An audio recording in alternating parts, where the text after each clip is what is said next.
Good afternoon, everyone. Welcome back to the museum.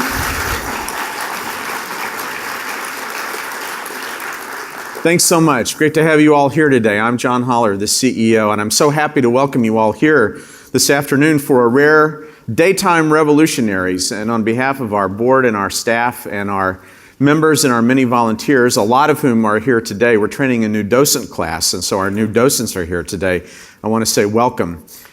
David Axelrod is a journalist, a very skillful storyteller, and most of all, a seasoned political strategist. He cut his teeth in all three of these areas in the rough and tumble world of Chicago in the 1970s and early 1980s. As a political writer at the Chicago Tribune, he demonstrated that he had a keen eye for politics and a sharp, no-nonsense way of reporting on it. People noticed.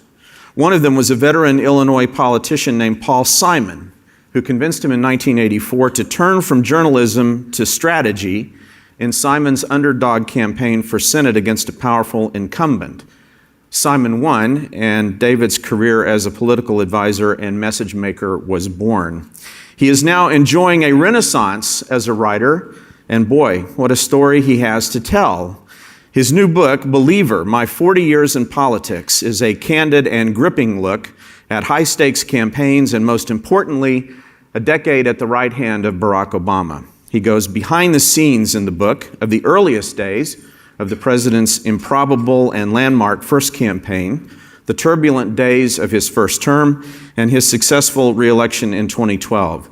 It's strategy, elbow grease, and admiration all rolled into one. And yes, there's some savvy use of technology that changed the way presidential campaigns will be run forevermore. And we'll talk about that with him today. Please join me in welcoming David Axelrod. That was an intimidating reel you ran before I came up here. I'm thinking, what am I doing with these people? You will be up there, is my prediction, and soon.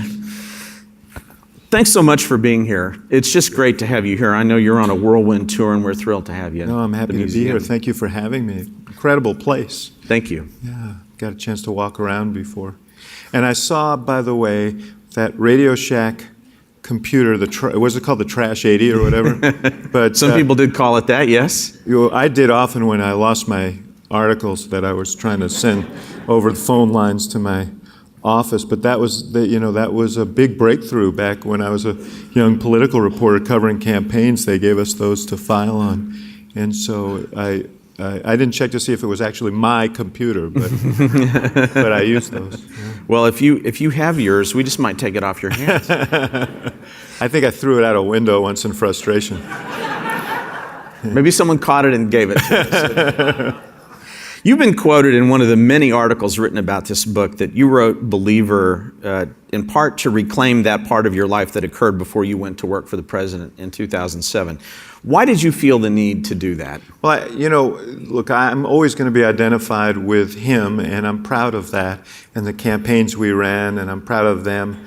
But I wasn't born in 2007, actually. I was born much earlier than that, and I had a whole career that led up to that. And this book is about that entire body of work, but more importantly, it's about why I feel the work is worthwhile. We live in terribly cynical times about politics and government, but I've seen great things happen that have changed the country for the better, that have helped people, and I think it's a noble calling. And I wanted to leave people with a sense of that because it's important that we, continue to grab the wheel of history and try and nudge it in the right direction.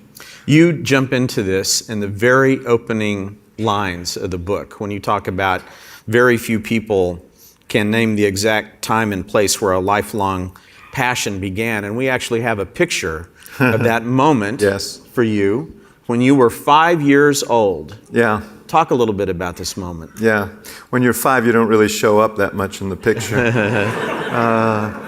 It was, I can tell you the exact date. It was like October 27th, 1960, right before the very, very momentous 1960, the closest race ever, Nixon and Kennedy. And John F. Kennedy was in New York City making 10 stops that day. It tells you how long ago it was that a Democrat was campaigning in New York City 10 days before the election. You'd never see that today, but New York was a battleground state then. And I lived in a place called Stuyvesant Town. It was built for returning war veterans. The woman who took care of me when my mother was at work, wonderful African-American woman named Jessie Berry, classic story, came up from the South, very little formal education, lots of wisdom, and she took care of other people's children so she could take care of her own. She decided that I should see this, and she took me out and she put me on top of a mailbox. I was actually across the street from all of this, and I watched 20th Street, as you can see, fill in with people. This is a big boulevard where all I had seen were cars before. And then this red-haired, dashing guy jumps up on the platform, starts speaking, his voice booming off of the buildings. And while I didn't understand at that moment all, the content of what he was saying, I got the gist of the fact that this was really important. Everybody was watching with rapt attention. And I was hooked from that moment on. I started getting involved. I followed him and everything about him that I could. He was the first television president, and I was able to watch the news. And little by little, I just got more and more engrossed. And when I was 9 years old, I was out giving out leaflets for his brother, who was running for the Senate in New York. So my interest in politics goes back a long way.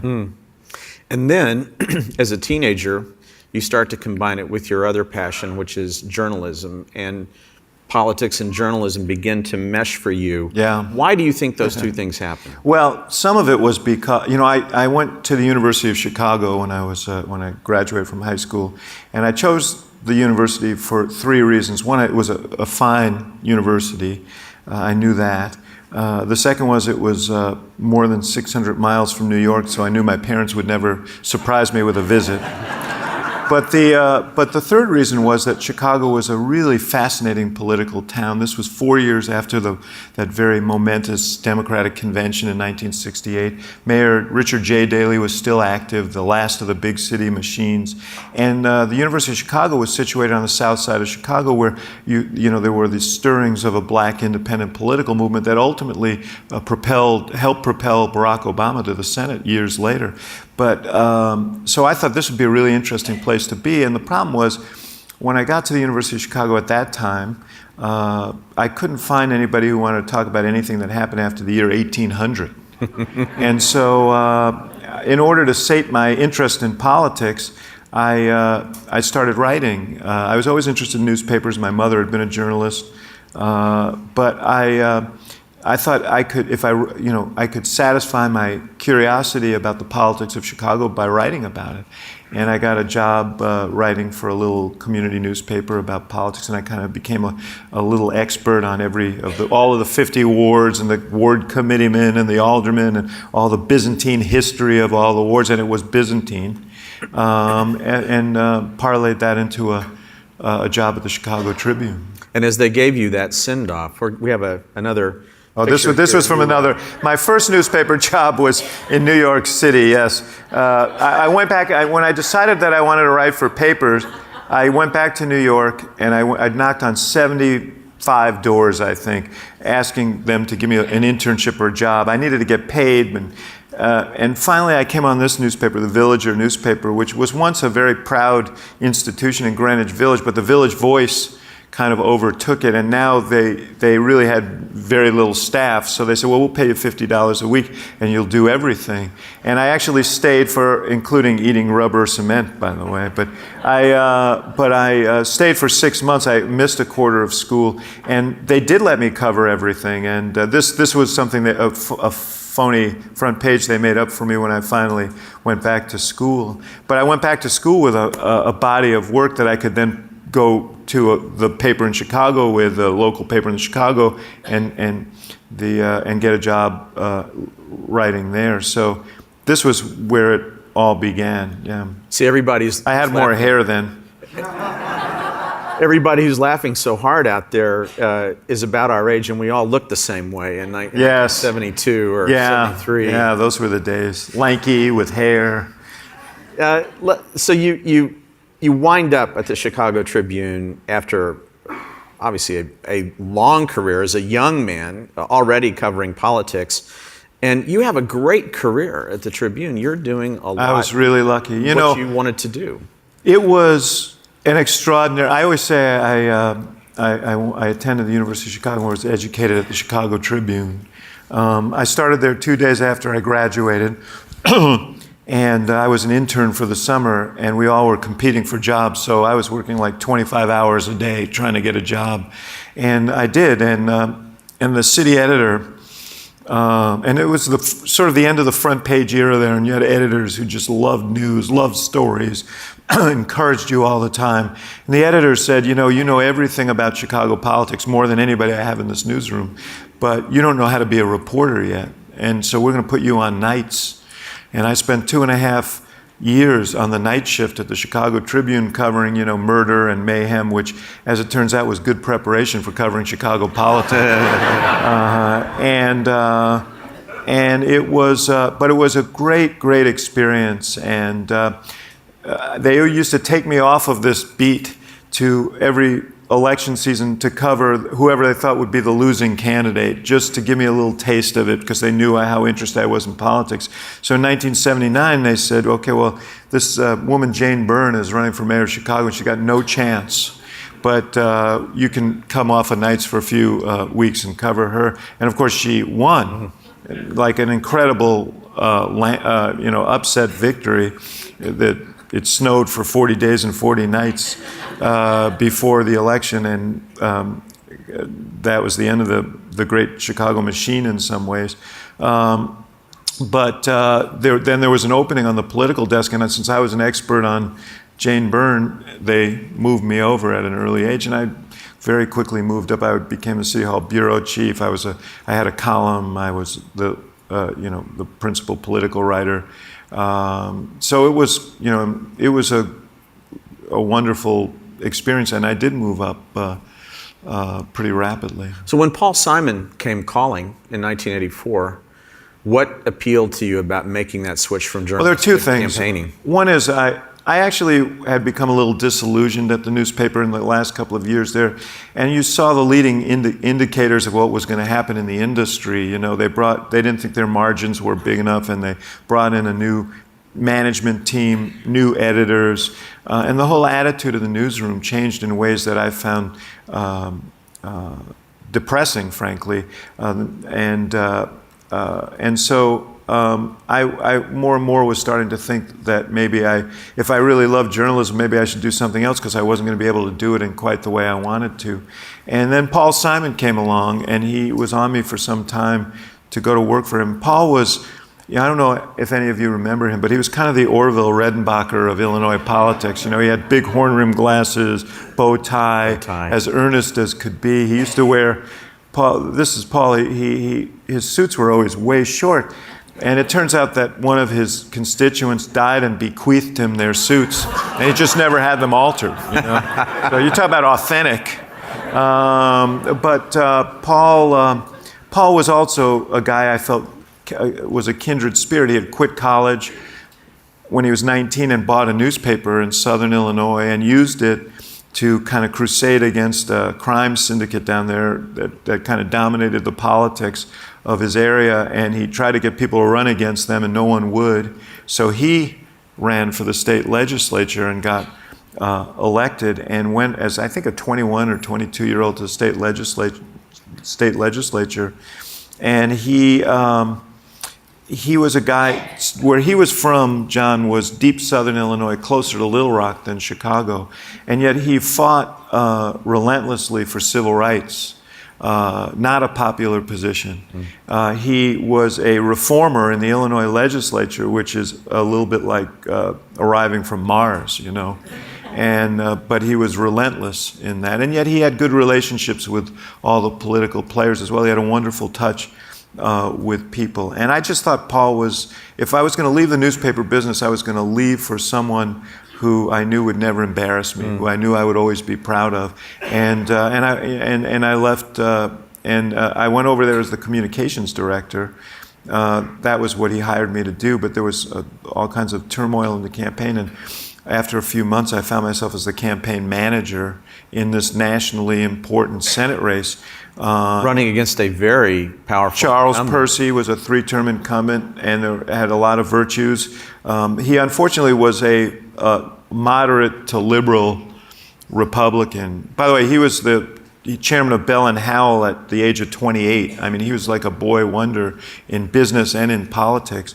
But Percy saw the political landscape shift, and he saw a lot of his liberal Republican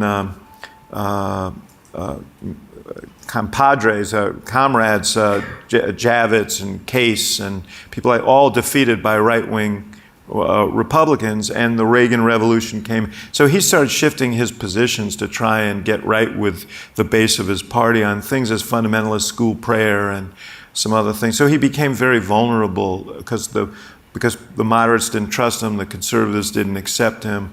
Paul, on the other hand, was a guy whose views were very clear. He was an unapologetic liberal.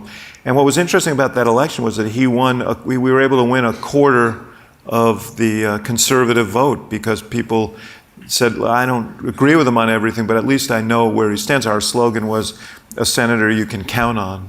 And so that launched me into the political strategy and media business. There are a couple of points at this point in the book where the Axelrod strategy starts to emerge. The first was, you really emphasized doing deep research on voting records and economic reports and speeches and interviews as Percy was beginning to shift these positions.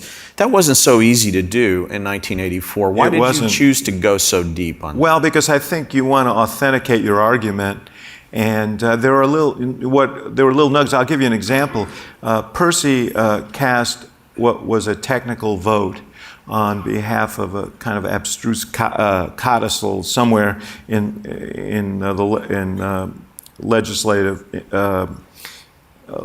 bills that were being passed before the grain embargo in 1980, and we could make the case based on this vote that he cast the deciding vote that allowed the grain embargo to go forward.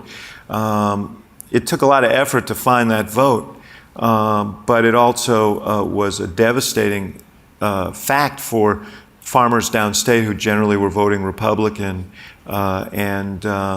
so we were able to raise that issue. And yes, in his case, there were a lot of contradictory positions and statements so we wanted to make that case. So research was very important. Was it the journalist instinct that took you there? So much of my career in journalism helped support and strengthen my ability to be a political strategist and consultant.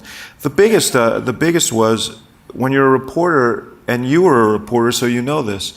What you learn is that you have to go in not with a predisposition, but you go in just want to ask a lot of questions. Wherever I was parachuted in to write about a campaign or about a story, I just asked a lot of questions to try and understand the essence of what people were thinking and who they were as candidates, what the public was thinking, who the candidates were, and then I'd try and tell a story, an authentic, genuine story about who they were. And that's a lot of what campaigns are about. Well, in fact, you write in this section of the book, you start Axelrod and Associates right after the successful Simon campaign, and a huge organization of 3 people. 3 people. But you have this formula. It says, understand fully the array of arguments that could be made for and against your candidate, test them in polling, call the 2 or 3 most meaningful that will have the greatest impact on the targeted voters you need to win, and weave those arguments into a larger, authentic narrative. Yeah. That sounds so simple. Yeah. It took me a while to figure it out. But no, I think that is the process, because when you think about it, most people are living their lives. We consume, in my business and in journalism, we consume all of this stuff as if everyone's paying rapt attention. The truth is most people are living their lives. And the key is to really understand you can say 100 things about a candidate. What are the 2 or 3 that are most meaningful to people? And how do you weave that together in an authentic narrative? And I always found that such a exciting process, such a challenging and interesting process. So and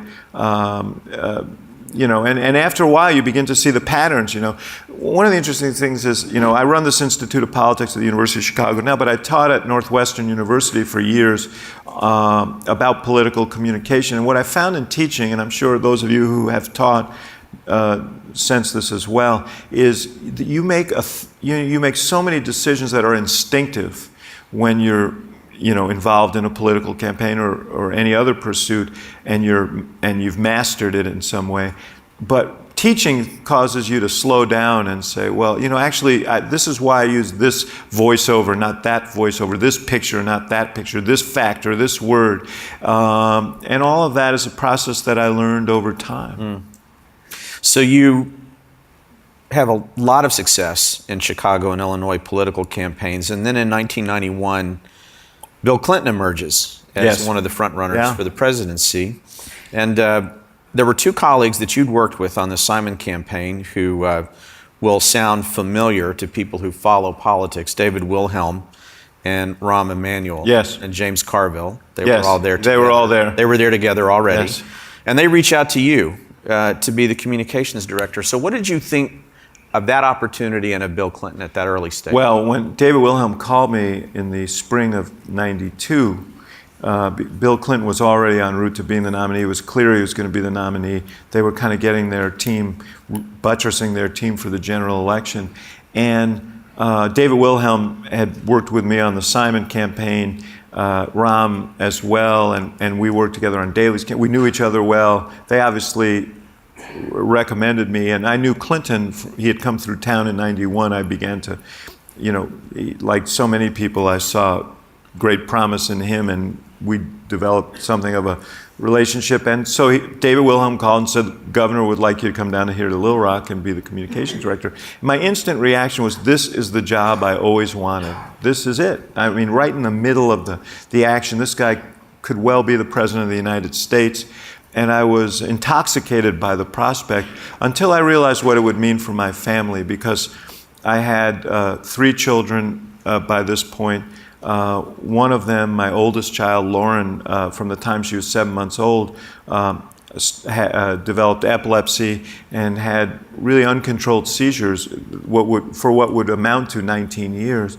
And my wife, Susan, really struggled as even when I was doing my business, because she referred to herself as an election widow. So every fall I would disappear, and there were a lot of absences and a lot of things that I'm not proud of, honestly.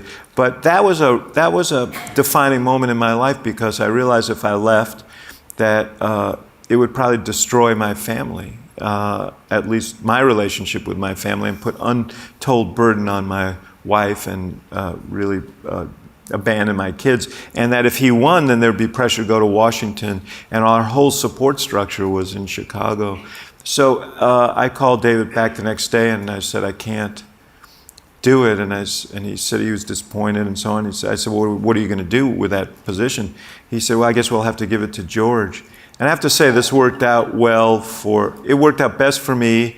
It certainly worked out well for Clinton and for George Stephanopoulos, who I think did really well from that point on, and was perhaps a better choice than me. You talk about the difficulty of this choice very candidly in your book. You talk about the struggle with Lauren and the many years of trying to find, without success, and ultimately you did, but for many years, no real relief for her epilepsy. Yeah, no, it was torture. It was terrible. When she went in, and the first time, as a little 7-month-old baby, there's nothing more frightening than seeing your 7-month-old child have a full-blown convulsion, a seizure. They said, well, it's probably just a fever. She had a fever-related thing, and she'll be over it in a day or two. And a month later, we were released from the hospital, and she was still having 10 seizures a day. And we tried everything. We tried different combinations of 21 different medications. We had a vagal nerve implant. That didn't work for her. We tried these draconian diets and finally brain surgery, which was not successful. What I remember, John, most of all is these seizures always came in the night. And we would rush in. We slept with a baby monitor, well into Lauren's teens, and because we wanted to be there in case she needed us. And she was clustering one night, having a seizure, and then she'd come out of it, and she'd have another, and then she'd come out of it. And in between, she'd grab Susan's hand, and she would shriek, "Mom, make them stop." And I remember standing there in the dark, and the tears coming down Susan's face and mine, because there was nothing we could do. And there's nothing more horrific than to be a parent and see your child suffer like that and to be able to do nothing about it. And I guess I'll talk a little bit later, but Susan's reaction to it was to take action, and now it's made a huge difference globally in terms of how epilepsy is approached. There are two good things that happen. One is you do find finally a drug in 2000, which can help Lauren. Yes. And Susan thankfully survives a bout with breast cancer. Yes, yeah. In the midst of this, Susan was diagnosed with breast cancer. This was another one of those sort of gut check moments, right? Because Al Gore had approached me in 99 to come work for him in his presidential campaign in a similar kind of strategic communications position, and Susan said, Lauren was somewhat stabilized. Well, I guess it was a little bit later than that, but Susan felt she could handle it. The kids were older. I was seriously talking to Gore, and I was driving home from the airport, I think, just from seeing him, I think. But I was driving home from the airport one day, and she called and told me that she had been diagnosed with breast cancer. It's like an unbelievable thing, And so, I called Gore right away and said I couldn't do it. But, these things, they do force you to decide what's most important in your life. And I needed that because I was very driven. I'd made them make a lot of sacrifices, and these things were like a cold water, thrown on me. Well, you do, as you write about in the book, the family recovers from all of this. And then in 2002, as you're thinking about your ongoing work as a strategist, you get a call from someone you'd met before. I did. Yes. Barack Obama. Yes. I knew Barack from the time he came back from law school to Chicago in 1992. I got a call from a friend named Betty Lou Saltzman, who's kind of a doyen of liberal politics in Chicago. And Betty Lou said, "I just met the most remarkable young man. I think you ought to meet him." And I said, "Well, why?" And she said, "Because I think he could be the first African-American president of the United States." So I always say I take Betty Lou to the track with me whenever I go now, because she obviously has the knack. And I went and I had lunch with Barack, and and as I said in the book, I didn't walk away humming "Hail to the Chief," but I did. But he clearly was the kind of guy who I believed in that here was a guy who had graduated from your alma mater, Harvard Law School, and I'm getting a lot of your bio in here too. I'm embarrassed. This is really meet John Hollar. That's what this is. He came back from Harvard Law, and as you know, he was president of the Harvard Law Review. Mm-hmm. And he could have written his ticket at any law firm or corporation in America, and instead he came back to run a voter registration drive, and he came back and to work at a small civil rights firm. So it was clear. I always say the world of politics divides into two categories: the folks who want to be something, and that's the more numerous category, and then there are people who want to do something, and he clearly fit in that second category. He saw public life as a means of service. And so I didn't work with him for another 10 years. He ran for the state Senate, did very well down there. And then he ran for Congress, didn't do very well in 2000 and lost by 30 points. So in 2002, he and I were both at kind of existential moments in our career.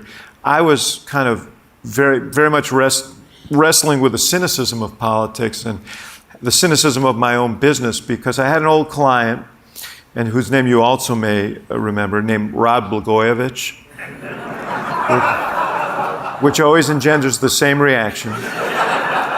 And Rod had come to me in 2001, said he wanted to run for governor. And I said, well, why do you want to run for governor? And he said, well, you can help me figure that out.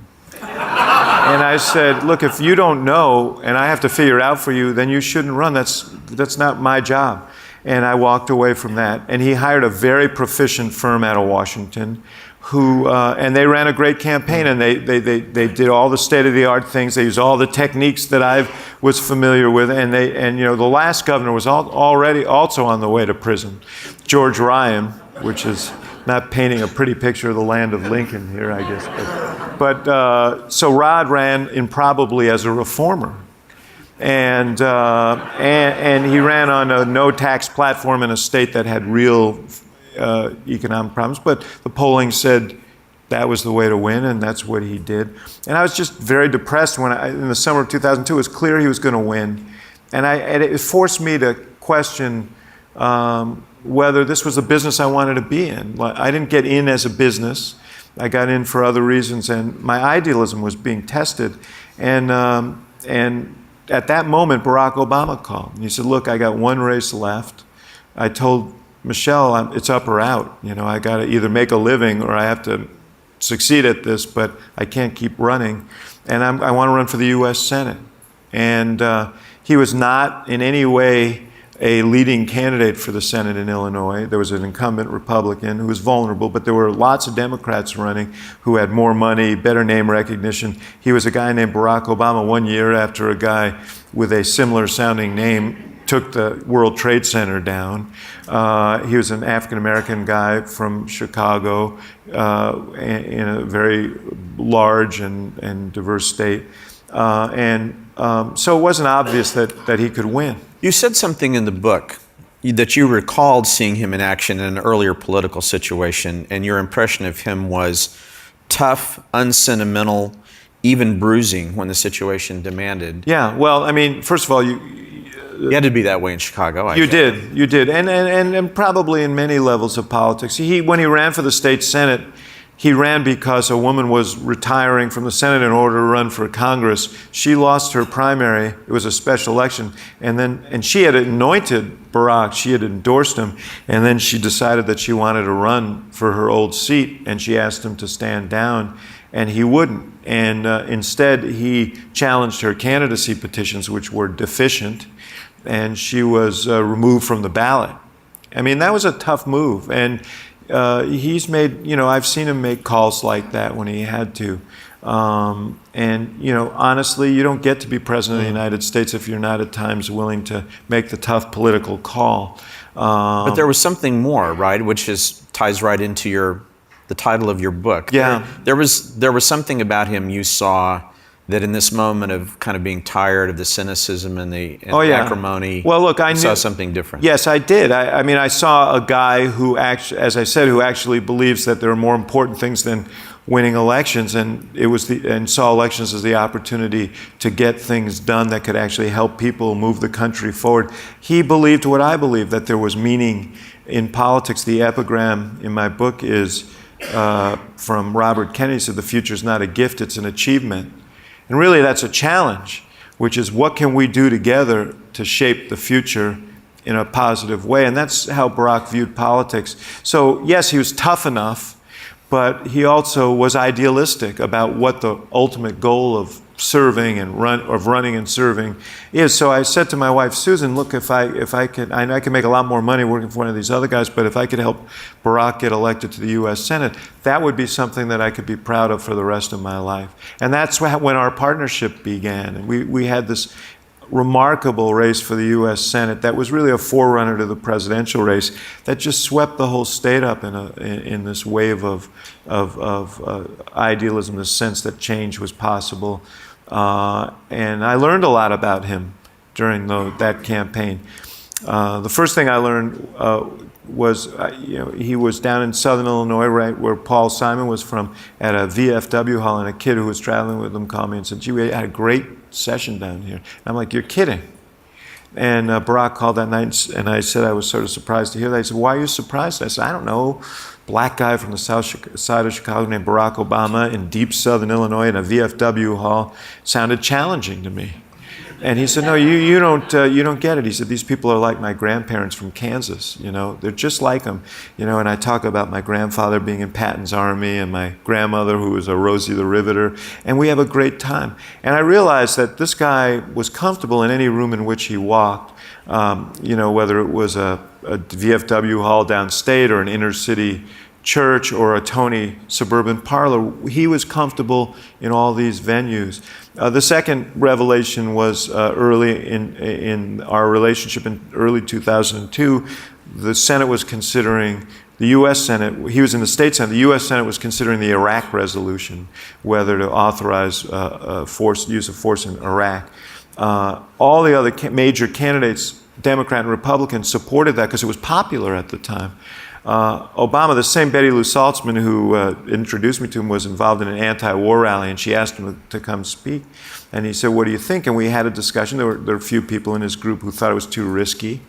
And he said, "You know what, I think this is a bad idea, this war, and so I'm going to go." And he made a speech that you can find on Google now that was so prescient. He just dashed it off the night before. And we didn't think that much of the event. It was a small event. Later on when he ran for president, I tried desperately to find some footage of it because I wanted to use it. And all I could find was 14 seconds of the speech that some news station had preserved, because he wasn't even the focus of the story. But his analysis of why he was opposed to going into Iraq was hauntingly prescient, about the kind of sectarianism he feared it would release, about making America the fulcrum of extremism, about a war of undetermined costs, undetermined consequences, and undetermined length. And so that was striking, how incisive he was for a guy who was a member of the Illinois State Senate. And then finally was the convention speech in 2004. We were driving down around southern Illinois in the spring, and he got a call from Mary Beth Cahill, who was John Kerry's campaign manager. And she said, "We'd like you to give the keynote speech." And we weren't all that surprised because we'd been kind of privately campaigning for the honor.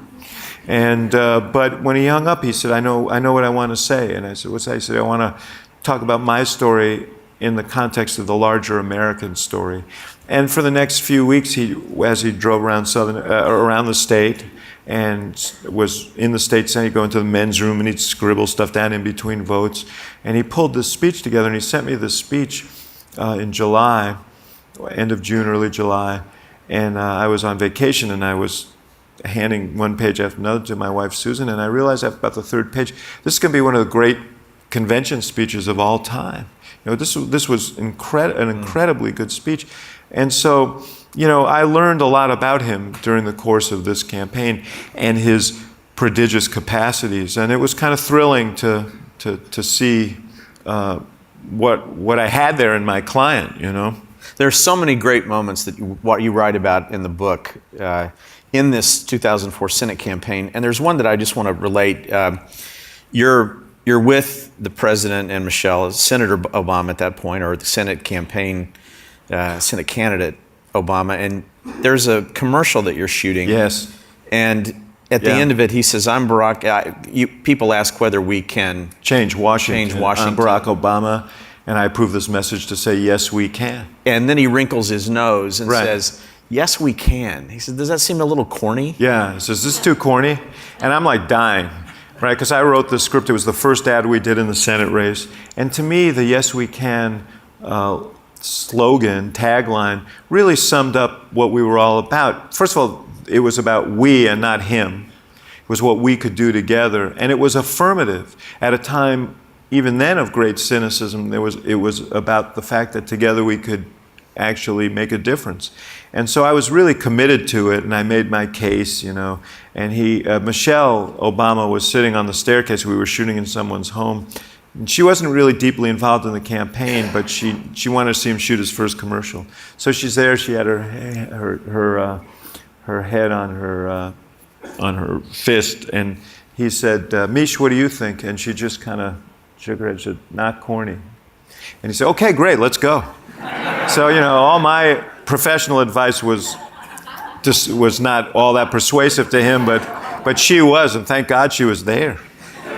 Did you know then that you had just helped author one of the greatest taglines in the history of any presidential campaign? No. No, I knew it was a good tagline. I knew it was an authentic, inspiring tagline, but, I couldn't have predicted, much of what happened from that point forward. But it was, but I'll never forget that moment. A few years later, I saw someone in Tahrir Square holding up a sign in Egypt saying, yes, we can too. And I'm thinking, what would that guy have done if Michelle hadn't said the slogan wasn't corny, So he wins the Senate seat with more than 70% of the vote, and you go back to your consulting practice. So from 2005 to 2006, you were not with him. And I'm just wondering what you were thinking about during that period, because that 2004 convention speech ignited his career. Yeah. In fact, I remember John standing on the floor of the convention with Robert Gibbs, our press secretary, and watching the way people received the speech and seeing people in tears. And, you've been at conventions, so you know that it's very hard to get people's attention. And so his speech started off with the normal murmuring of people who were sort of half interested. But after a few seconds, he just captured the crowd. And then, we had distributed Obama's signs because he was running for the Senate. We wanted that visual for back home. And soon people were like holding up these signs and waving these signs. And Stephanopoulos and Jeff Greenfield were standing in front of me. George, now a correspondent for ABC, and I saw the interchange between them. And Jeff said, this is a great, and for purposes of this meeting, I'll say, this was a great freaking speech. He used a different term. But, and I turned to Robert and I said, you know what, this guy's life just changed in a dramatic way, and ours may have changed too. Because I remembered Mario Cuomo's speech from 1984. I was up in San Francisco for that speech, and I remember how that speech transformed his life. I mean, he was perennially launched into the national picture. So I knew Obama was going to be a national player after that moment. I never believed until late 2006 that meant he would run in 2008. That just seemed too big a step politically to take, too much of a leap. And in fact, in January 2007, you get the call. It's a go. Yes. And you join the campaign. Yeah, well, what happened was we went through a lot of due diligence. In 2005, we spent a lot of time trying to tamp down the presidential thing because... In fact, he even used that phrase at one point, didn't yes. he? We have to tamp this down. Yes, because it was we feared it would really make it difficult for him to relate to his colleagues who would think of him as a prima donna, and people back in the state who would think that he was using them as a staging area for the next campaign. But by the time the end of 2005 rolled around, there was this murmur, this buzz, and honestly, we started doing some things to keep his options open, but I still never believed he was actually going to run. And then in the fall, we did some polling, and the thing just kind of fed on itself to the point where I wrote in the book that Harry Reid and Chuck Schumer called him in privately and urged him to run because they thought that he would be the strongest candidate for their candidates. And it was heady stuff. So we went through a process of due diligence after the 2006 election and the weeks after that to try and decide whether this was even possible. And I wrote a long memo, which is reflected in the book, about why I thought it was. But as a friend, I wasn't sure it was a great, anybody who knows anything about the presidency and presidential campaigns and cares about someone doesn't necessarily wish that on them. Mm-hmm. And I told him that. I said, as a friend, I have mixed feelings, but the politics look right to me.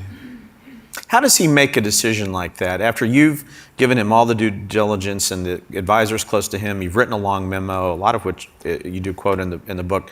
But then he has to go back and consider this himself. What was that like? Well, it was a very methodical process. He did it quickly, but really went through put us and himself through the paces. The most important decision to him was a personal one, which is what his family. And, he had 2 small children. Michelle was very embedded professionally and personally in the community in Chicago. So he needed, first of all, her buy-in, and she was skeptical at first, I would say.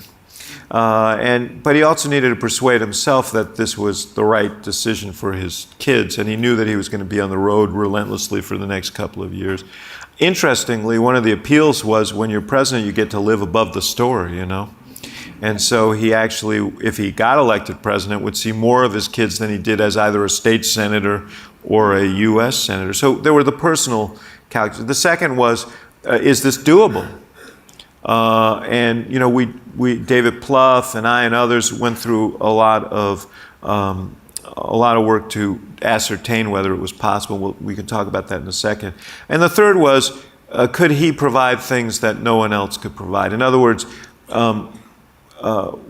was there a role for him to play that was, unique and constructive enough to disrupt his life, his family's life?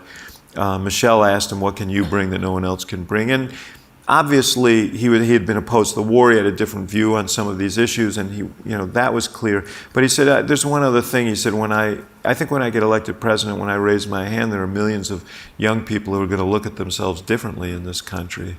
And he said, "I think the world may look at us differently." And I think he was right on both counts there. But it wasn't like a slam dunk, let's go. It was, let's really carefully consider this. Well, you and Susan had to make the same calculation, didn't you? Because your life was going to change radically too. Yeah, well, the hard decision was when we won and whether I should go to Washington. Right. That was the hard decision.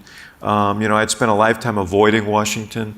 I had great reverence for the institutions, but I wasn't crazy about the pathology of the town. And it is, there is a pathology to the town. And I also felt that I was much better as a strategist, having lived in Chicago, where people don't talk about, the Federal Register over dinner, or the Politico or whatever. And I always had a better read, I think, on where the country was. And that turned out to be true. Working in the White House is like living in a submarine. Working in a submarine, you look at the world through a telescope or periscope, and you're very detached from the country. We have a slide of you with the candidate on the cover of Newsweek. Yes. The O team.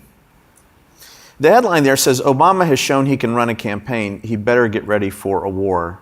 Yeah. This was the night of the North Carolina primary, and it was clear that he was going to be the nominee at this point.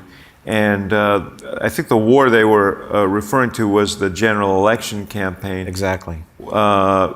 Which turned out, there were some twists and turns in it that I write about. We went through the Hurricane Sarah Palin and all of that. But at the end of it, it turned out, we were swept along by a tide that. And a lot of it had to do, John, I wrote about this, the period between the collapse of Lehman Brothers and the first debate. There was a 10-day period in which Obama really showed up well. McCain was a little bit all over the place, and then the debate went very well, and the race was really over then. But the real test, and no one could have known it in May of 2008, was what would come after, which was sort of unimaginable. Yes. I want to get to that and the general election too, but first, I want to talk about the internet and its role in 2008. So, in the first quarter, the campaign announces that it's raised $25 million in 3 months. It has more than 100,000 donors, more than half of whom have given online. That seemed to be the perfect internet strategy, and it happened so quickly. I know that you've given credit to Howard Dean and his people for starting this when Dean was a candidate for the nomination. But how was it that the Obama campaign really perfected the internet strategy? Well, let me just say, without the internet, there's no President Obama. Period. End of story. When we were talking about this possibility of his running for president, there were like 8 people in the room. That was the whole national Obama for president campaign right there. I mean, and 2 of them were Barack and Michelle, so honest, there were really only 6 of us. But what we believed was that that he, because of who he was, the issues that he had championed, particularly the war, that there was a possibility, or his opposition to it, there was a possibility to create a movement, and a movement that could be amplified on the internet. We had seen what Howard Dean did in 2004, and he raised a prodigious amount of money. He did organize through the internet, which was at a much less sophisticated stage at that point. And then in 2006, David Plouffe and I worked on the Deval Patrick campaign in Massachusetts for governor, and he too started at 3% of the vote, but he had some refugees from the Dean campaign, and we used the internet in that campaign to even greater effect in terms of raising money and organizing, which was kind of a revelation to us, and we took some of those techniques to our campaign. But I'll tell you, it exceeded even our own estimate, because we had hoped in the first quarter to raise $2 million online, and we raised $12 million. And a lot of those 100,000 donors that you talk about had never contributed to campaigns before. But it wasn't just the money. We had meetups being organized all over the country. This was becoming in some ways a self-organizing campaign. It was really phenomenal, and social media made that possible. And then we tied into these groups around the country. It was one of the main reasons why we were able to run a 50-state strategy. So when the primary struggle became a long one instead of a knockout, we had organization in every state, significant organization, and it all flowed to us because of the internet. So without that, someone in our position could never, ever have overcome the advantages that Hillary Clinton was running the Clinton organization, 25 years in the making. So it was more than a trivial fact, that the internet was available to us, and that was going to be important. And did the Clinton campaign just miss that? Well, I don't know. I think everybody kind of missed the proportions of it. And let's just be clear. I think one thing we ought to disabuse folks of is that, that campaigning on the internet is kind of like just add water and stir. That's not the way it is. Social media works when there are movements of people, when they're attracted to a cause. And if your campaign doesn't have that sense about it, it's not going to work the way it worked for us. I mean, we caught lightning in a bottle in many ways, and it had a lot to do with who he was. As I said, the message and the issues that he was championing. So many of those people were people who'd never been involved in politics before. Yes, I think they may have missed it, but so did everybody else. And honestly, the power of it wasn't entirely clear to us. We developed it and nurtured it as it went along. But our estimate of the power of social media, of the internet, was not nearly as great as it turned out to be. In the intervening years, we've seen a lot of the president here in Silicon Valley. In that time, how important was Silicon Valley to the strategy and to the campaign? A lot, because some of our very meaningful early supporters and donors, John and Sandy Thompson, Steve Wesley, others were from here. And it makes sense when you think about it, because Silicon Valley is filled with, as you call them, revolutionaries, but disruptors, people who are willing to think differently and willing to imagine what could be and not simply replicate what is. And so there was a natural kinship between his candidacy and this community, and that really was very important for us and continued to be for years to come. Now, speaking of thinking different, yes. You had an early interaction with Steve Jobs, and that's a pretty hilarious story in the book. Senator Obama was traveling out here early in the campaign. It was it was either before or after he had announced, but it was very early on. And the thing I remember about that meeting was he came back and said, gee, he showed me this product. that they're going to debut in June. He said, I wish he hadn't. He said, because I wish I could buy a whole bunch of Apple stock. He said, because this thing, and it was the iPhone. And he's trying to describe it to us. And but he said, hey, by the way, Steve wants to talk to you. He has some thoughts about the campaign, so give him a call. So I did, and he got on the line, and he said, what exactly do you do? He said. So we skipped the kind of pleasantries and got right to the essence of it. And I said, well, I'm the media consultant. I'm a political media. He said, I think what your industry does is bullshit, he said. I said, hey, great to be with you. So I said, well, Steve, selling a president is different than selling a computer. That's bullshit, he said.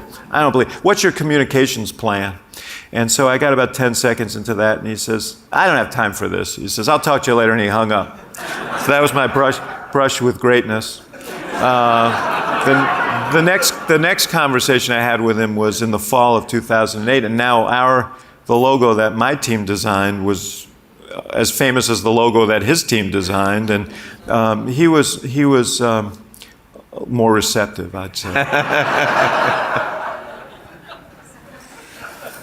Let's go right into having won the election, and you now have a chance to join the president's staff. Yeah. We have another picture here. It's a very famous New Yorker cover. Yes. And that's Rahm Emanuel on the left and me on the right. So you're both interviewing for First Dog, right? And the president was going to get a dog. He promised Sasha and Malia a dog, and this was him interviewing the dogs. See them lined up there for their interviews, and we're peeking around the side to make sure that it goes well. I was really, this is surreal for me. I grew up, my father used to read the New Yorker. He used to keep a clipping file of cartoons from the New Yorker. And to wake up one day and see yourself on the cover of the New Yorker, even if it's peering around the corner looking at dogs, was a kind of a surreal experience. But I did have to make a decision. And as I said earlier, it was not a slam dunk. I told the president that I had structured my whole life as a reporter and as a consultant that I could, tell anybody off. I use more colorful language there too, but tell anybody off, and you can't tell the president of the United States off. And he said, well, no, you can't. And he then made the argument about why I should come to Washington. And he said, and by the way, you can tell me off, just don't do it in front of anybody else. But I was nervous about leaving. My wife couldn't come because my daughter was in Chicago, and we didn't want to leave her, even though she wasn't living at home by that time. So she was able to come out 1 week a month. I was really sort of a mix of mixed feelings. I knew I would have to give up my business. I had to sell my business that I had built over 25 years because of potential conflicts of interest that I wanted to avoid. So for all those reasons, it wasn't an easy decision. But at the end of the day, if you really believe what I do, that the payoff of all of this is that you can make a difference, then how could you say no? And beyond which, I was so attached to him and the team that the notion of being in Chicago while they were starting off on this new adventure was more than I could bear. You take the title Senior Advisor to the President, which has traditionally been one of the most prestigious titles on the President's staff. You've got the most select office in the West Wing, which is immediately adjacent to the President's.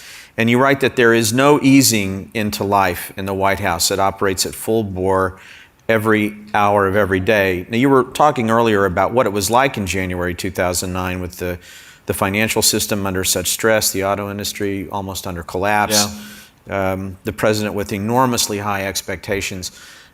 What's it like to step from the hurricane of the campaign into the maelstrom of life in the White House? Yeah, well, there were, and in addition to the fact that we were dealing with a sort of once-in-a-lifetime economic crisis, we also had 2 wars and a terrorist threat the night before the election, and I wrote about this I got a call from Ram, who's the incoming chief of staff, and he said, call me on a landline, and I did, and he said, we've been with Chertoff and the Bush people all day, Homeland Security Director, said, and there's a credible threat on Washington and the inauguration, and I need you to write. I can't talk to anybody else about this. Can't talk to the speechwriters. I need you to write a 60-second statement that the president might have to read at the inaugural ceremonies, asking people to disperse, and the Secret Service will tap him on the shoulder if he has to give that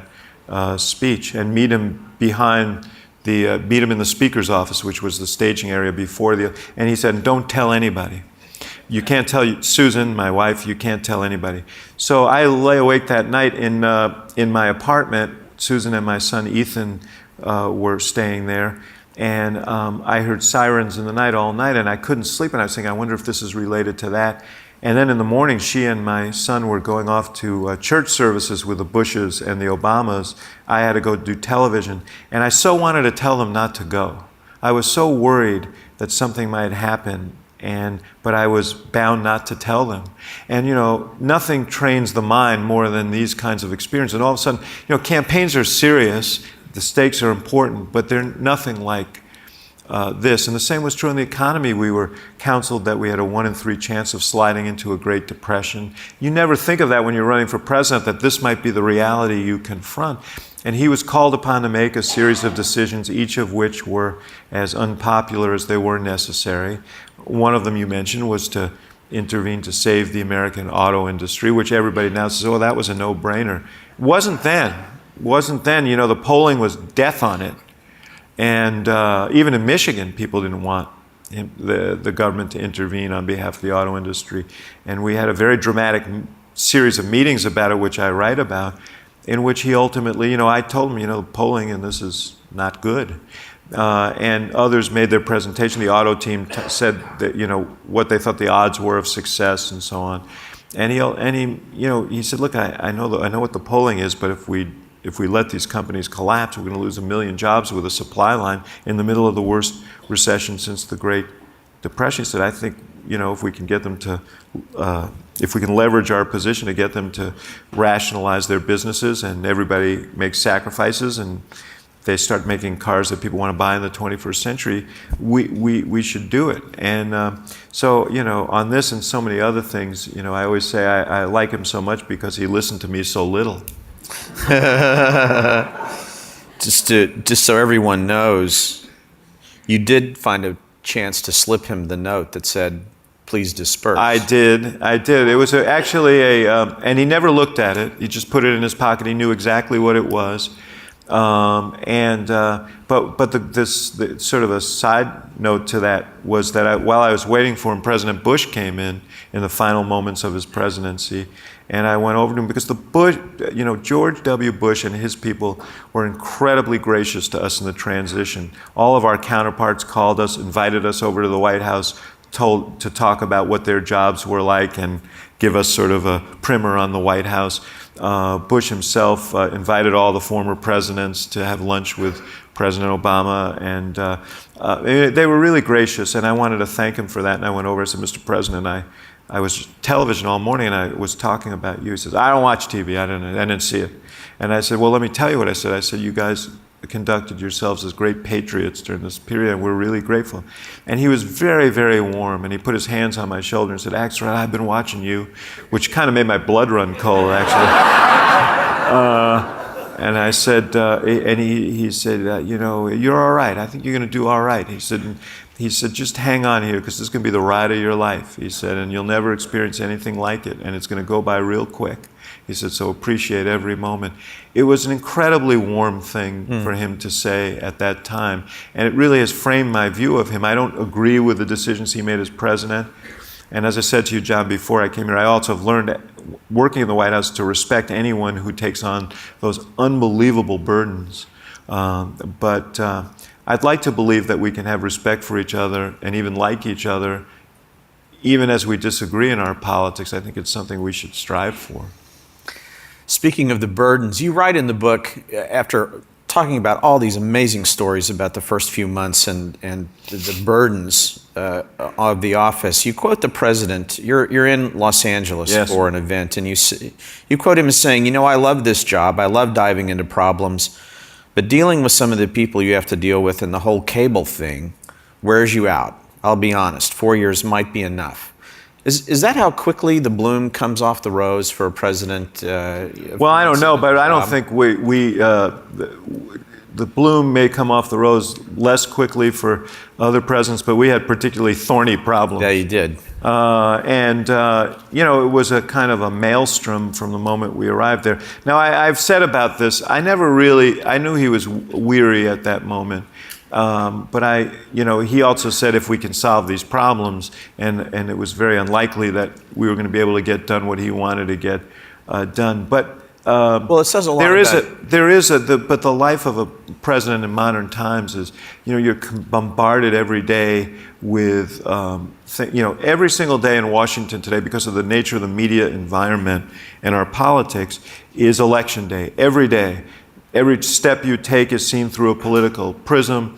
Every few weeks there's something that breathlessly is reported as the defining event of your presidency and commands the attention of the media for days, sometimes weeks. One of them I wrote about was the oil leak in the Gulf.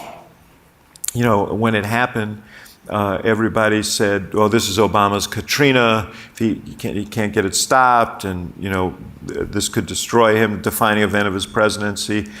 So much so that it was such a pervasive story that we were talking about this beforehand, and I wrote about it. He went for what he thought was a respite to a White House ceremony for the Make-A-Wish Foundation. And he leaned over and greeted this 9-year-old boy in a wheelchair, and the kid motioned him close, and he whispered in the president's ear, "You better get that hole plugged up or you're going to have some big political problems."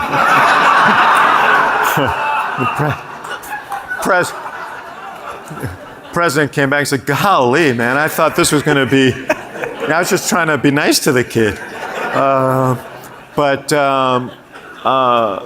And you know what? We got the hole plugged, partly because, by the way, many of you may know Stephen Chu, who was our energy secretary, who was a Nobel Prize winner in physics. One day I walked over to Ike's, which is a little restaurant underneath the old executive office building adjacent to the White House, to get lunch, and I saw Steve Chu sitting at a table, and he's doodling on a napkin. And I said, "Steve, what are you doing here?" And he says, I think I figured out how to stop this oil leak." And he holds up this napkin and he starts explaining it to me. And I barely made it through high school physics. So I said, "You better find someone who can understand this, because we kind of need an idea on this." And it turned out to be the idea that made the difference in terms of getting that oil leak stopped. But the point is, it never came up once in the 2012 election. But while we were going through it, there was no other story. Nobody wanted to hear about anything else. They just wanted to talk about the oil leak and talk about the news media. Right. And they were absolutely convinced that this was the defining event of the presidency. And that kind of happens again and again and again. We saw it most recently on the way Ebola was covered, which was insane. I was on television at that time, and I said, "I think we're going to look back in a matter of months and say, what was that all about?" And I was wrong. It was a matter of weeks. But at the time, every Sunday show, every newscast led with the threat to Americans from Ebola. And so this is what you have to navigate through as a president. And it's not like anything any other president has faced. Well, and as his chief communications strategist, what does that mean for you? How do you kind of keep a bad your job head and counsel him? No. It was challenging. It was challenging. I learned the rhythms of it as I was there, and certainly through the campaigns. And now I'm I have a very good perspective on these stories. But when you're there, you're bombarded by sort of the echo chamber of Washington, and it's very hard to keep your balance. But he, more than us, one of his strengths is that he keeps his eye on the horizon line, and so he knows what his fundamental goals are, and he tries not to get distracted. But it's not easy. You said to the president and to your family that you do this for 2 years, and in January 2011, you and the president says to you at that moment, he wants you to rest and recharge your batteries because he's going to need you in 2012. Right. And then you do that, and of course, like, Wasn't easy though. the turning wheel. What was that? Just a bittersweet moment for you? Well, it was. I had, for reasons of family reasons and also for very practical political one, I had limited myself to 2 years from the beginning because I knew we were going to have a terrible midterm election. It was axiomatic that we were going to have a terrible midterm election because we had taken all these seats in 2006 and particularly 2008 that we really didn't have title to. They were in districts that should have been Republican districts. And I knew we were facing this epic economic problem that wasn't going to resolve itself in 2 years. So, and I knew what happened to people who sat in my chair in Washington when things like this happened. So, which is basically, Washington likes nothing more than human sacrifice. They want to run somebody out of town when something like that happens. And I was intent on leaving on my own power. So I let it be known well in advance that I was only there for 2 years. But when I left, after 4 years really of this merry-go-round that we were on, this carousel that was spinning wildly, it was really, I had real withdrawal. And I mostly had withdrawal, I said in the book, not from the action, but the main actor. I had been close to the president for so long, and we'd spoken multiple times a day. We saw each other multiple times a day. And now, I wouldn't hear from him for weeks. And that sense of, I had a real sense of withdrawal. It was depressing for me, and it took me a while to adjust to, civilian life and not being in the middle of all the action. When you do go back in 2012, I want to talk specifically about one thing because we've got so much more we could do and questions from the audience too. But I want to talk to you about the internet's role in the 2012 race. Yeah. The internet was about fundraising and engagement and activating voters who'd never been activated before. But in 2012, your campaign found a whole nother level. Right. Just talk about that. Well, first of all, a lot of the credit goes to David Plouffe, who is really visionary about technology and politics. David, as some of you know, is now up at Uber and doing strategy for them. But his main message going to the election, he had taken my place as senior advisor, but he was going to be deeply involved with us on the campaign side, was that what we did in 2008 wasn't nearly adequate enough, and we needed to know what we needed to explore the limits of technology and see what we could do in 2012. The main innovations were we hired 54 data analysts. We called them the mushrooms because they lived in the dark in a corner of our campaign headquarters. You went in there at risk of your own life, but they did extraordinary work in particularly in taking big data and developing profiles of 35 million voters in the battleground states, assigning to each of them a probability score for whether they would vote and a probability score to who they would vote for. And it was a great predictive device. It helped us enormously. It was helped along by the fact that we also brought in some really, really incisive software designers. And I think people like me who are to whom this whole world is sort of foreign. I said, look, I always make the joke that it's like the movie Duck Soup. Groucho Marx is the dictator, someone says to him, the finance minister says, here's the report on the finances of the country. Do you need me to explain it to you? And Groucho says, are you kidding? A 4-year-old child could understand this. Then he turns to the guy next to him and says, run out and find me a 4-year-old child. I can't make heads or tails of this. So a lot of this stuff, I relied on 20-year-olds to explain to me. But as you can imagine, you had data about voters. So you had their vote history on one set of data, donation, data on another, volunteerism on another, and reconciling all of those in a way that was useful was a chore. But so we had this whole team that was developing software products that were helpful to us, a dashboard for organizers and things that had never been done before. We also, with the help of the analytics folks, developed this optimizer for media using set-top box data that gave us a lot of data about that richer than Nielsen about what people were watching. And we were able to, we couldn't have the names of the cable customers, but we could group them in categories, and the cable companies could then work with us. And we were able to, it helped us target media in a way that it's never been targeted before. So we ended up advertising like 64 different cable networks. I think the Romney people did 9. In politics, traditionally, you'd buy time around newses on the theory that people who watch the news are going to vote. As it turns out, people who watch the news already know what they're going to do when they vote. And the people we needed, the people who were the marginal voters in the election, they weren't watching the news. You know, they were watching like Andy of Mayberry reruns at 3 in the morning. And so we were able to target our media in a way that we were never able to target before. We actually saved huge amounts of money and were more effective. All of this is a function of technology that we were able to activate in this campaign. And you know, for 2016, it's going to be other stuff. I think it's going to be a lot of targeting smartphones with individualized media. You know, there are going to be a whole lot of other innovations. And so when people say, well, can the Republicans catch up? The idea is not to catch up, it's to get ahead of the curve. And that's going to be the challenge for both campaigns. I'm going to ask one other question about the presidency and technology, and then we'll get to some of the audience questions. You write a lot about something I haven't seen discussed very much, which is the president's attachment to his iPad. Yeah.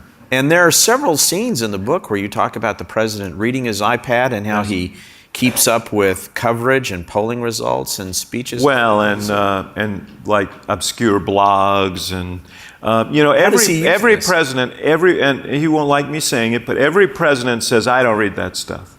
I never read the stuff that's written about me. And I don't know any president who's ever told the truth about that. I think they all lie about it. But now it's so easy, and the president he is very attached to his iPad. If I could have done one thing during the campaign in 2012, it would have been to steal that damn thing, because he was always, you know, looking at it. You know, as soon as debates ended, he'd be on. Honestly, that's how he found out that the first debate in 2012 didn't go well. Because he got off the stage and he thought, it's probably a draw. And then he's going through all the commentary. Meanwhile, I'm getting my brains beaten with reporters who were on site, you know, the spin room. I went in there to try and spin the unspinnable.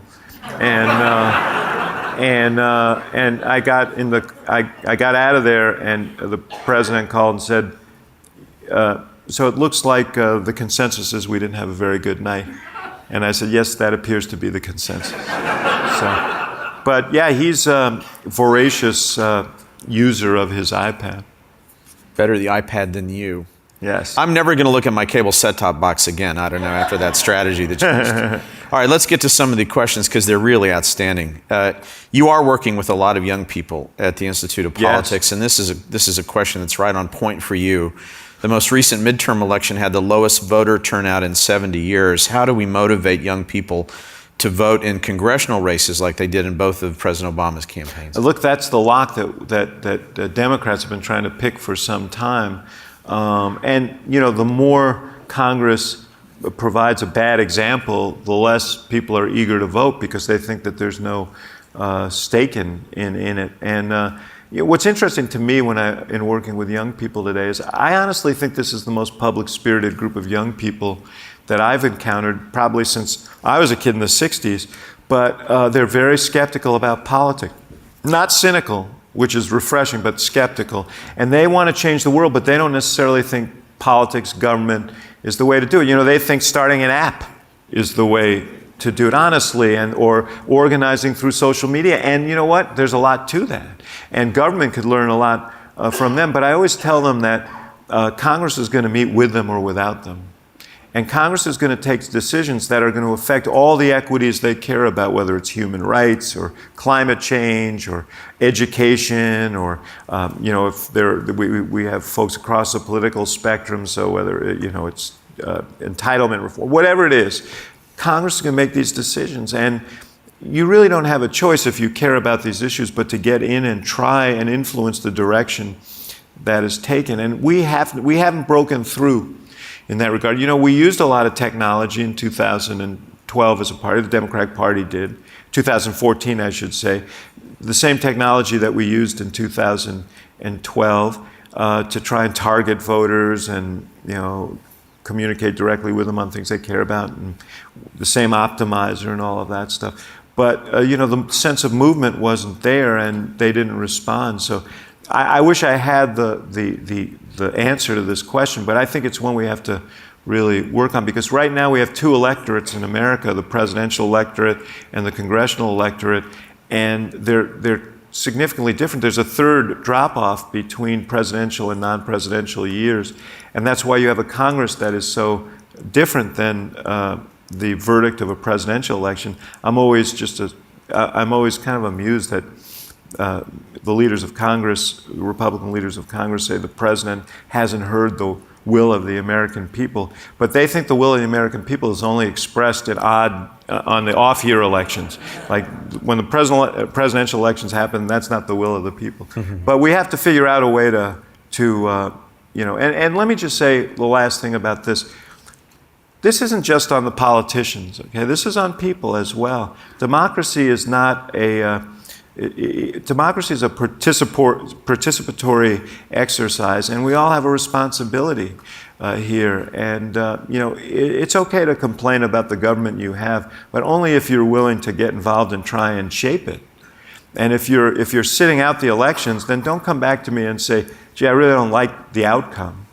Well, 527 votes in the state of Florida changed the course of history. If 528 people had turned out and voted for Al Gore instead of George Bush, 528 more in Florida, it's very conceivable we never would have gone into Iraq. We would have been down the field on climate change. We might not have squandered a $2 trillion projected 10-year surplus. That's a lot of difference based on just 528 people thinking it's not that important, or thinking that voting for Ralph Nader was somehow an important statement. Mm-hmm.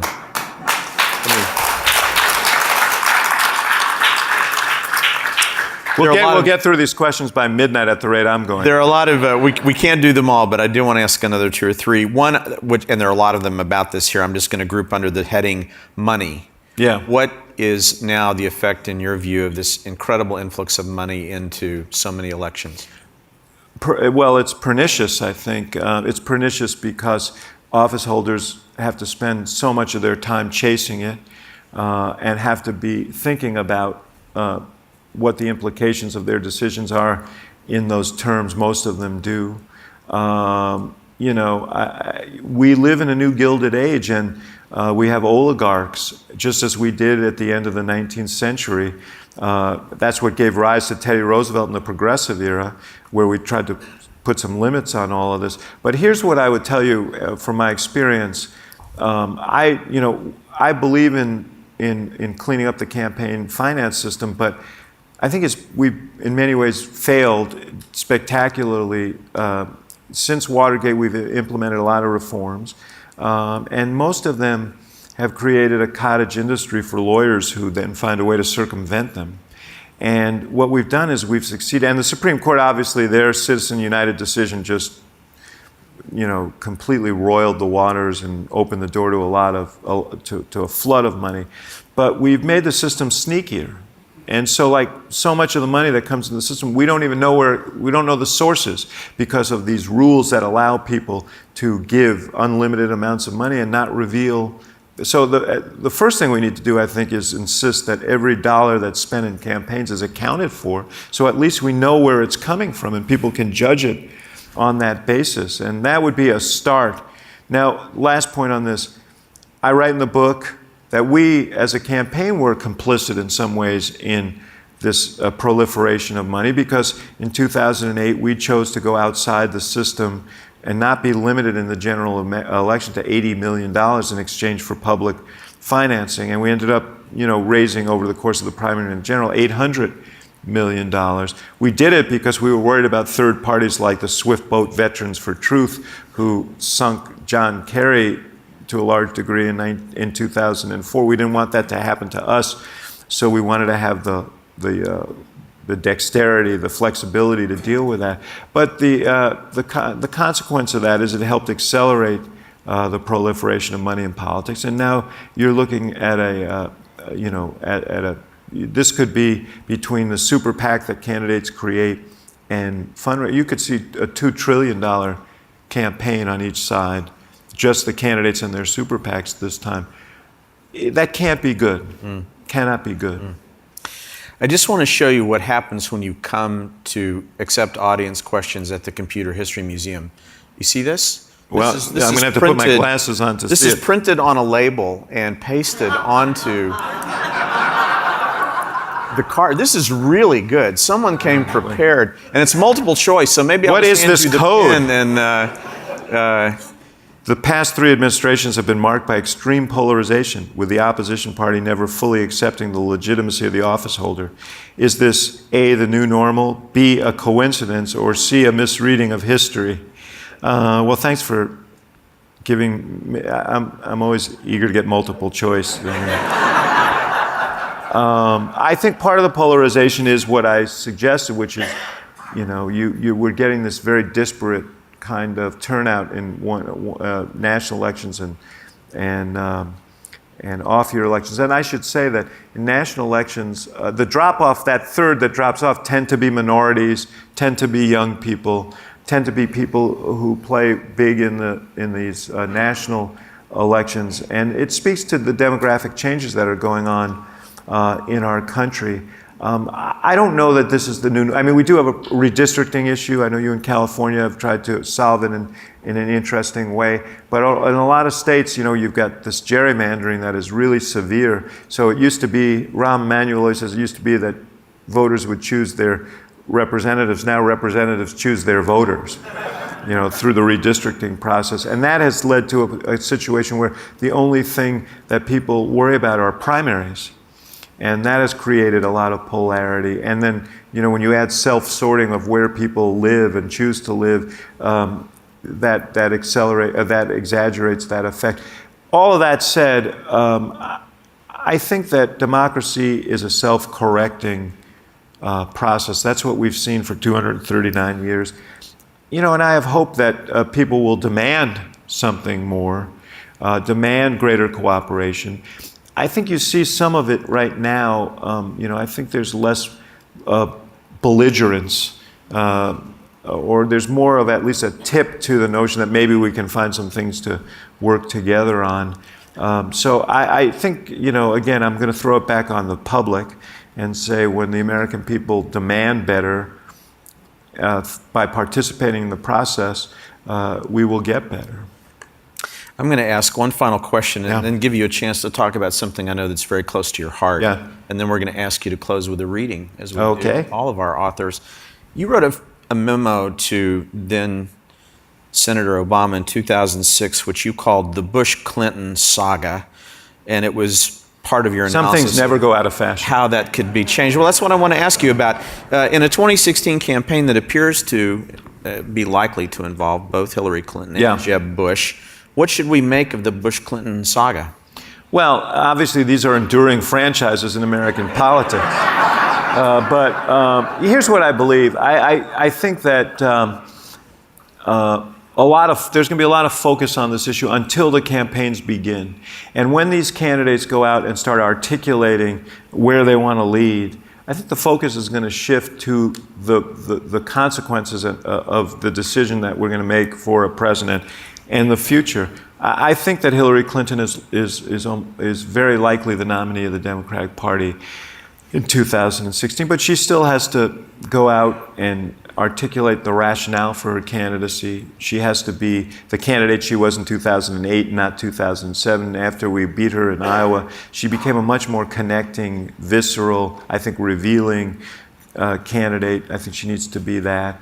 Whether Bush makes it, I think, is a more interesting question, because he's testing the proposition that he can stick to his positions on immigration reform, education reform, and some other things that are anathema to the kind of strident base of the party, and still be nominated. And if he wins on those terms, he'll be competitive. It's a very open question as to whether he can make that work. So we'll see about that. But that wasn't the question that was near to my heart, right? We're going to close with that question, the one that's near to your heart, and there's a slide for this. We talked a little bit about your quest with Susan for this cause, the cause of epilepsy, and the search for a cure. I love the phrase, our commitment is unrelenting. Would you like to talk a little bit about this? Well, as I said to you before, we went through a horrendous experience with my daughter, and she got to, when she was 14 or 15, she had this brain surgery where they laid plates on her brain to try and get closer to the seizure activity. They withdrew her meds, and for 10 days she had seizures, and they tried to find the location and see if they couldn't remove that piece of her brain that was triggering the seizures, and they couldn't. And at that point, Susan, telling that little girl who put herself through all of that it was all for nothing, was the worst day of our lives. And Susan at that moment said, this is intolerable, and there have to be cures for this. Even the treatments were punishing. I mean, removing a piece of the brain is kind of barbaric. So she started this organization at our kitchen table. It's now the largest private funder of epilepsy research in the world. We're active. I think it was 9 countries at the last count in terms of funding cutting-edge research that will look differently at epilepsy, research that's not so conservative that it can be. Some of these new approaches aren't going to get funded by the NIH right away. So you need sort of to have the initial research done, and they're making real progress every day. So, we can't get back what Lauren's lost.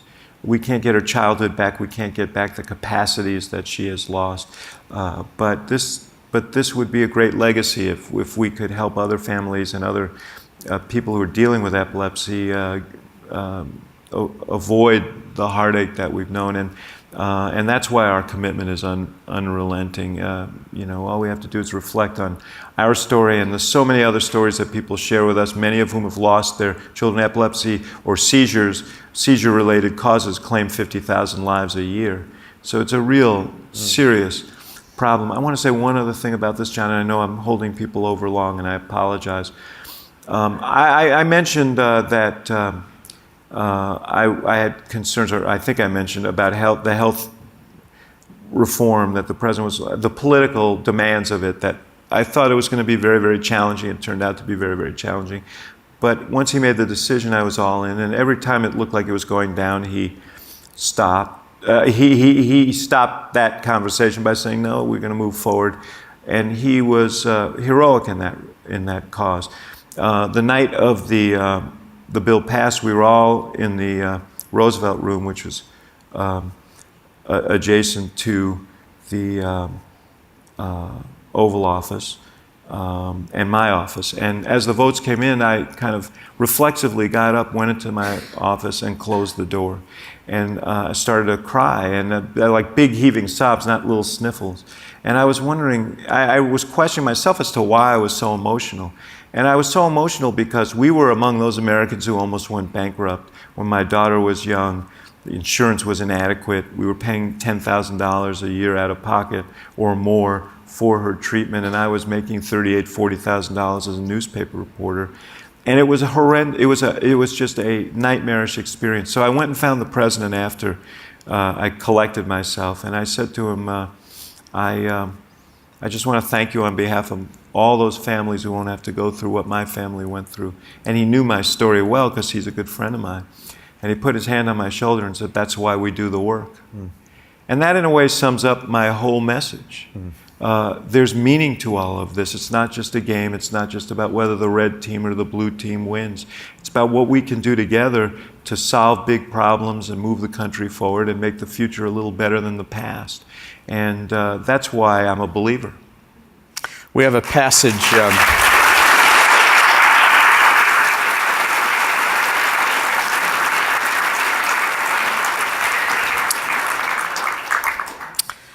We have a passage here at the end of your book. So Yes. get that check mark right there. Yes. I spend a lot of time with young people now, bright, public-spirited kids from across the political spectrum who give me hope for the future.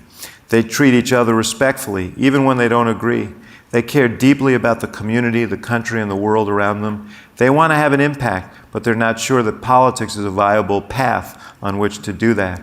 With the benefit of my years and what passes for wisdom, I remind them that whatever they care about, be it national security, the environment, education, or human rights, government will play a leading role, for good or bad. Its receptivity to new ideas and innovation will, to a large extent, be determined by decisions that are made in Washington, state capitals, and city halls. Congress is going to meet with you or without you, I tell them. Don't turn away in disgust and leave those decisions to someone else. You don't like politics today? Grab the wheel of history and steer us to a better place. Run for office, be a strategist or policy aide, work for a government agency or a nonprofit, become a thoughtful, probing journalist. Get in the arena, help shape the world in which you're going to live. At a minimum, be the engaged citizen a healthy democracy demands. A lot has happened to our country and the world since I heard JFK's call to a new generation of leadership. It's noisier, messier, and thus harder today to make this case to the newest generation. But it has to be made because it has never been more important. I can say this without reservation because a half century later, I'm still a believer.